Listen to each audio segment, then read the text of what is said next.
I am making an Indian omelette along with onions and ginger. I added what do we call chili powder and salt to taste. Okay, let us go and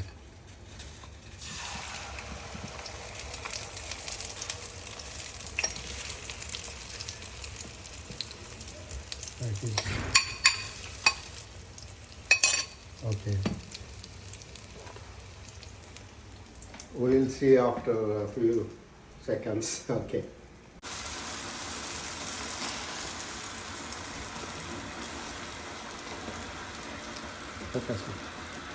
Hi, it looks very yummy and